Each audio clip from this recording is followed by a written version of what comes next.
entered uni with so much vigor, you know, we're going to conquer the world, we're going to do exploits. They didn't tell me. They really didn't tell me.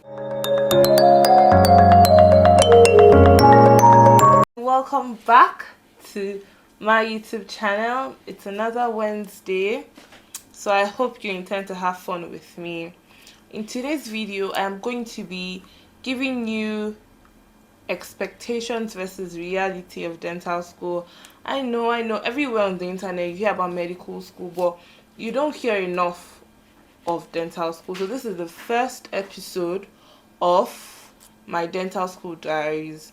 So while I make this video, I'm going to be doing my makeup. This is in no way a makeup tutorial, and you cannot you cannot come at me for my methods or my techniques. You can ask me questions because obviously I want to help a sister or a brother, but this is not a makeup tutorial. This is me telling you my expectations versus my realities in dental school. So let's get right into it, okay? To give the beginning information, I am in a dental school. For people that don't know, I'm actually in a dental school in, sorry if my eyes keep moving up there, just if you find that, just I'm just looking at myself because I'm doing my makeup at the same time. I hope you get me, but I'll try my best and control it. So I'm in a dental school in a federal university in Nigeria, in West Africa, in Africa. So yeah, presently we're on strike, but medical and dental schools are still sort of happening, in that you're still studying, and then sometimes you have tutorials that you pay for. So when I wanted to be a dentist, this is how it started. I knew that from secondary school it wasn't going to be engineering for me, because I'm a talker. I like human interaction, and so I can't spend my days doing robotics or doing so it was either if it was going to be engineering, it was going to be biomedical engineering. So just so that it had to do with bringing real-time solutions to patients' life, or medicine. But I didn't want it to be medicine, because in the time I thought that medicine was too broad and I struggled with making decisions. How was I going to choose what part of medicine I wanted to further in? And at that time I didn't imagine that I had my whole life ahead of me to make all these decisions. I thought I had to decide now, and I couldn't make mistakes, because if I make a wrong decision now, it's going to affect all those things. I really life is changing. If you make a decision today, you can change your mind tomorrow. Nobody's going to beat you. So the reason what chased me from doing medicine in the first place from high school was because I started to say, oh, I can't do medicine because there's too many people doing it. And when I get into the medicine, what kind of medicine am I going to do? It's going to be stressful to have to choose. So let me do dentistry. And then I started aggressively researching. I started to Google. I started to ask questions. I started to really research about this dentistry that I wanted to do. I was getting all the information, all the types, all the schools in Nigeria that could offer it, how much it costs. And dentistry is really expensive. To study dentistry in the UK is more expensive than to study medicine. And I didn't get the message then. I didn't get the memo. I still thought it was easier, so to speak. And so I worked hard, and then I got into dental school. I struggled and got into dental school. I didn't know anybody that had actually gone to a dental school in Nigeria personally. I only knew of them on the internet, and I only asked vague questions on the internet. I didn't even know the right questions to ask. I asking them what their experience was like. You know, like Google is really helpful. Oh.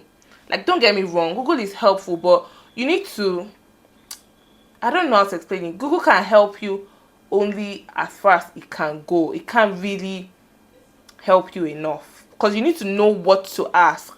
Because I don't know how to explain this thing to you.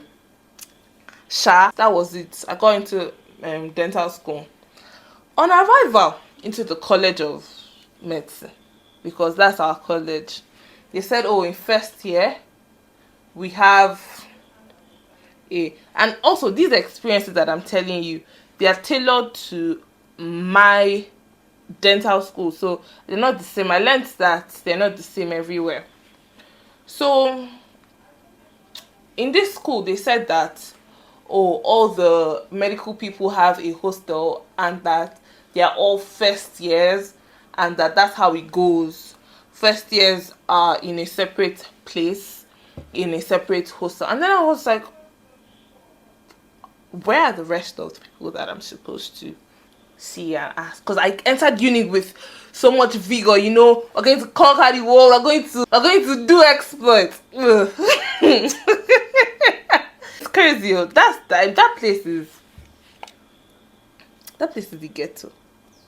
Like, that place is like, it's the ghetto that nobody tells you about. So we started, and then our senior colleagues tried though. They used to come. Senior colleagues are what they call people that are older than you. You can imagine. Because I'm in fourth year now. If I'm sure somebody that's in first year looking at me like, auntie, senior colleague, it's not that deep. It's time that you take it to get there. I'm sorry that this video is scatter and I'm just talking. I made absolutely no preparation for this video. As soon as I just got the inspiration to make it, I just jumped into it. I didn't think twice. I just did it. So they came and then they told us what it was like. So apparently you do first year in a place called Nsukka. People that are conversant with the Enugu environs, you know what I'm talking about. But you do first year here. Then you do second and third year 2 hours away from here. Then you do fourth and fifth year 30 minutes away from the place that you do second and third year. And then you do sixth year in the teaching hospital. But during all this time, you'll be visiting the hospital, but you're not doing any major thing there. You're not doing a whole semester there, so there's no need for you to leave there. And so I said, how bad could it be? Come on now, people are doing it. Quincy, it's just one problem. So we started, and the first day I said I got to host. Oh God, when I first saw my room, I cried hot. I wept. It doesn't take me too much to cry. In secondary school, I used to say, oh no, I don't cry. But now, somebody pushed me. I'm gonna cry and I'm gonna call my daddy. So I cried, and then my parents tried their best to make it a livable situation for me, you know, but they did their best. What I can say God did was, God helped me in that He gave me very, very lovely, some very, very lovely roommates. And so first year was a breeze. It just went by. Before you know, it was over. And I got like the best friends. I made the best friends. But it was the ghetto. Because our halls had, like, say, a capacity of, they could take 300 students. But we were more than 1 million doing our first year courses. So it was very not practical. It was almost as if the system is made for you to not pass. But as God will have it, we passed into second year. So we moved into the place, the Enugu campus. So, and then moments of truth came. They were going to separate the wheat from the chaff.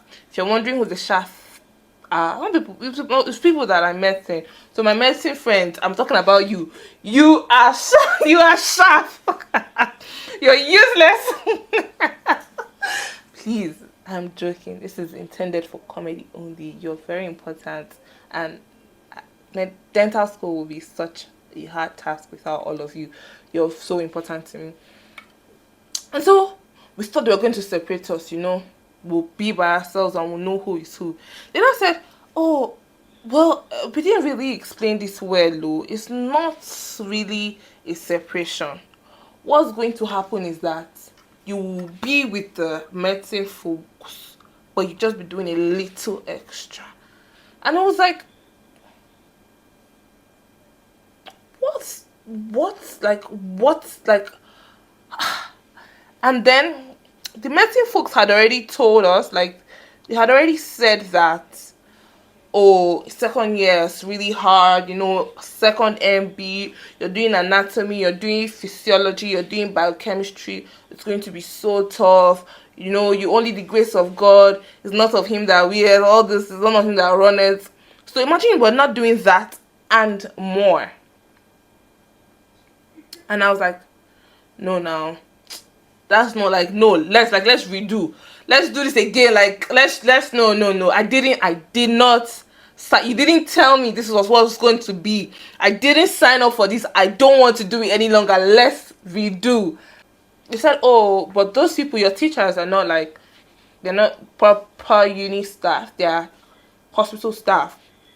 So we had to travel to the teaching hospital, and that's like a good hour 30 minutes away from where we were staying. That was so hard because it was just like, you spend so much time on the road and then you would be tired. Obviously you'll be tired, but now looking back at it in hindsight, it actually kind of prepared us for the horror of fourth year. Get this, when we were entering second year, they told us that this fear, that what we're supposed to be scared of is second MB. But when we now got there, they told us that, oh, we have oral biology as well. Not everybody, only the dentists. So they now said that if you don't pass the oral biology, you can't go ahead to write the second MB that you were scared of. So some people failed at that juncture, and then they had to step back. Second year passed. Second year was such a drag. Like, second year, like, it was so sad. Like, first day of classes, they're walking and say, everybody can be a doctor, everybody can be a dentist. People are studying dance and songs, they're studying 10 for a reason. It can't be everybody. Everybody can be great. Like, I don't get the thought process. You that is a lecturer, I say this without any fear of, actually I'm scared, oh, please. I say this with a healthy amount of fear of you, of what you can do to me and my grades, but please, tamper justice with mercy. So I say this with just that healthy amount of fear. That, what's your thought process? Why are you saying this to students who are already going through a lot? Nigeria is already so tough. So why do you think that you start your class by telling me how everybody must not? So who amongst us, who will not be the one? Amongst all of us seated here, who will not be the one? Obviously, we know that everybody's not going to pass. Like, you don't have to always remind us. I think that it does little to nothing. I'm telling you, like, on the first day of class, literally, after this man finished talking, there was a girl sat beside me, and she just started crying. She was like, she doesn't think she can do this. She doesn't want to do it. Like, do you get that? It's too hard. Also, another expectation that I had was I expected our lecturers to, understand that we were doing other courses. And every other lecturer was trying to teach us at the same time. This sounds really basic, but you need to understand that they did not consider that at all. Like, these teachers don't think that you're doing any other thing but their course. So however you intend to maneuver it, do you, but pass. This video was intended to be an expectations versus reality, but as a result of all the pent up anger and frustration I have against the Nigerian educational system. It's just me ranting. I'm so sorry. Another expectation that I had was that I really assumed that, it wasn't going to be easy, but it's going to be school now. Everybody knows how secondary school was. You have to read. If you don't, like in the beginning, you don't particularly have to read, but by the time your exams are coming up, you have to read to pass. You get me? Blush babe, like it's a bad bitch genre, and everybody cannot fit in the genre. Yeah. So, but it's called tertiary education for a reason. It's really tertiary, like it's really next level. So these things that you have never heard before, they're not teaching you, they're telling you, as though, how can you not know? How can you not know that it exists? And it's like, is this how I'm going to save lives? Is it this way? Is this the way that we're going to do? And then the worst part is that they actually tell you that we're having it easier, that in their time it was so much harder. And it's like, Oga, can something get particularly harder than this? Another thing is that like in dental school, it's almost as if they're telling you we're not really interested. Because we had that oral biology, our teachers were nice to us during the classes. They are literally telling you, I'm not really interested in you, because I particularly can't guarantee that you will get to the point where I will be a teacher. Yeah, you're doing completely dental courses. So just play around, okay, with the other guys. Everybody cannot be our friends, because at the end of the day, we might not even teach you. So what's happening really is that it's vigorous medical school first, then dental school. They didn't tell me. If I had known, I wouldn't have entered. They didn't tell me. And so second and third years behind us, let's start doing the dentistry. No, not yet, dear. We're still doing a little bit of medicine. So we'll start doing medicine and surgery postings, because obviously what they teach there is history taking and clicking, and then it used to be a physical examination. You can't be you can't give good patient care if you don't know these basic things. Okay, no problem. Then you start doing. You do with your medicine colleagues. And like throughout, it's almost as if it's not that they are, for want of better words, it's not as if they are being mean to you, because it's not that they are being mean to you, because really, think about it, you are almost of zero consequence to them. They don't really care about you. They don't care about you enough to be mean to you, but they also don't care about you enough to be nice to you. Do you get? So we're doing, and then after that they say we have to do path and farm. Obviously that's the diseases of the patient, and then the options of solutions, options of medicines that you can offer them. And it's almost as if the lecturers don't recognize that some people are in here to get a Bachelor of Dental Surgery degree. So it's almost like medicine people.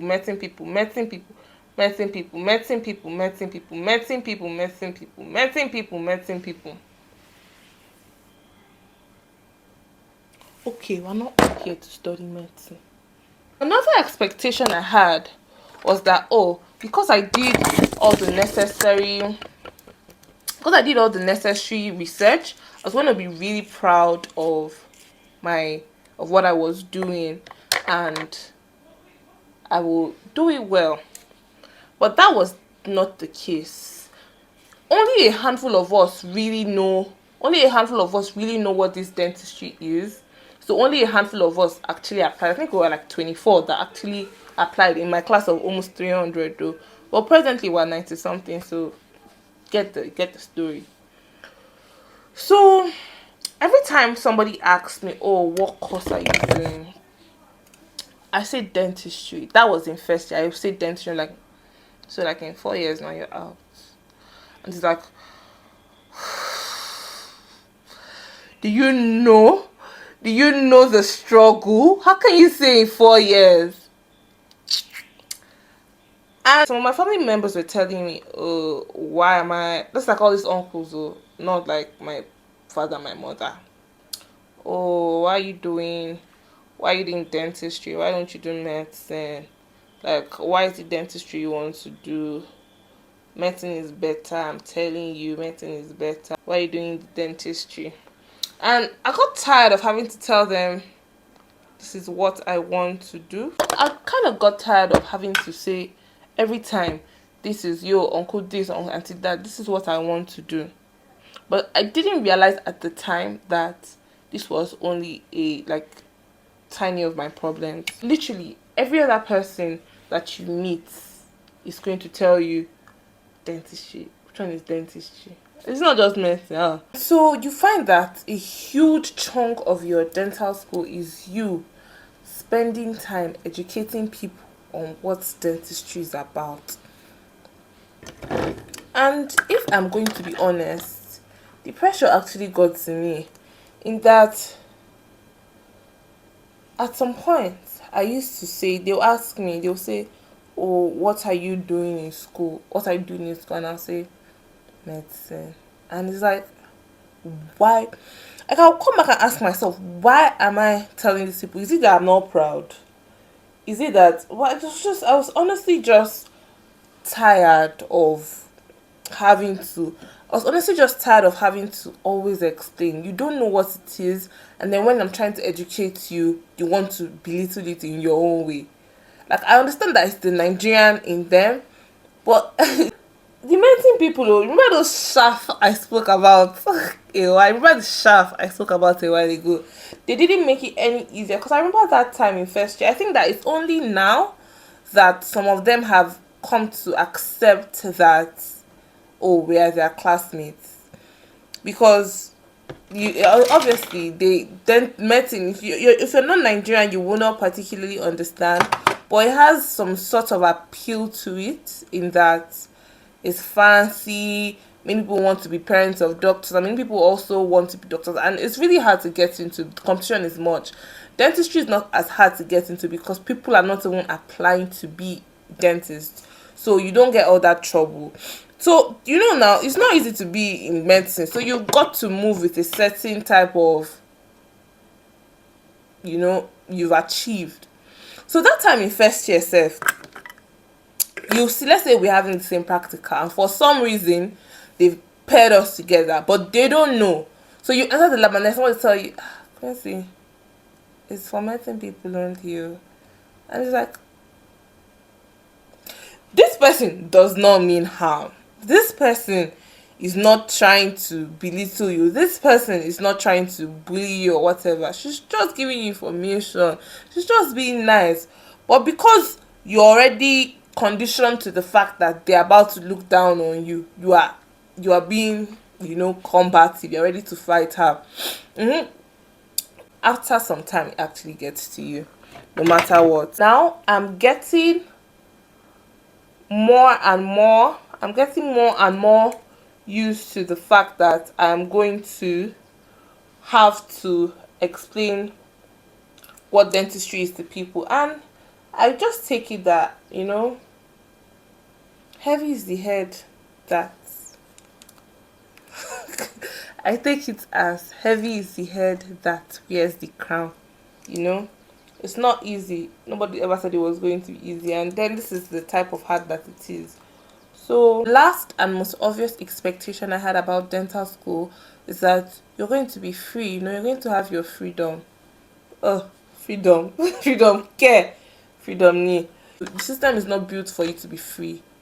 They're not interested in your freedom. If you're free, how do you expect to pass? No, you have to be in chains. You have to be in bondage. If not, you can't pass. And the truth is that this is as likely as it gets. There's no breathing space. you are not free. Like there's no time that you have to play. I have snaps of my friends at parties reading. It's like when you finally find the time to go and jaye, you're now feeling guilty that you are playing that play. Like there's absolutely no freedom. There's no type of freedom that comes from. There's absolutely no type of freedom that comes from being in dental school. Think about it. You can't wear what you want. You can't eat what you want because there's no time for you to get all the fancy foods that you want. You can't do what you want. You don't have your time to yourself. Like, so there's no, some of these things are absurd in my opinion, but what am I? So we have finally come to the end of this video. I hope you enjoyed this video. If you did, please like it. And then if you have similar experiences, if you have things that you just want to rant about dental or medical school, or if you have things that you disagree with me about, you can drag my shirt in the comment section. So like, subscribe, comment, and then I'll see you next week Wednesday. Bye guys. I had so much fun with this one.